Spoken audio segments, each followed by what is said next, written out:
يسلمها لأويس. أويس نقلة داخل المنطقة ممتازة جدا خطيرة فريق دارنس. تدخل أخير وحكم اللقاء يشير إلى ركلة جزاء. ركلة جزاء لدارنس، ركلة جزاء لفاكهة الكرة الليبية. يخطئ قصي في الكرة الأخيرة وركلة جزاء. هذا ما يشير إليه حكم اللقاء السنوسي الحبيب. كرة حتى أويس في ظهر المدافعين. الحكاية والرواية في زاوية ضيقة الآن بين محمد العوامي وقصي الفطيسي. لمن سيكون الانتصار ولمن ستكون الغلبة؟ يطلق السنوسي الحبيب صفرته ومحمد العوامي حطها في المرمى. هدف التعادل لدارنس في الدقيقة 34. هدف دارنس، هدف الأنوار.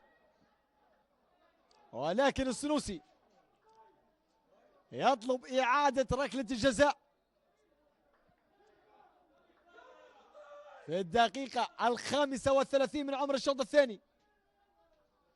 العوامي يواجه قصي. انتظار التنفيذ. العوامي ويحطها في نفس المكان وقصي يمشي في نفس المكان والتنفيذ الثاني كان في المرمى. 35 دقيقة النتيجة هدف دارنس هدف الأنوار. هل سنشاهد قلب للطاولة في الدقيقة 35؟ العوامي البديل حط الكرة في المرمى عن طريق ركلة جزاء جابها ابراهيم الجارح.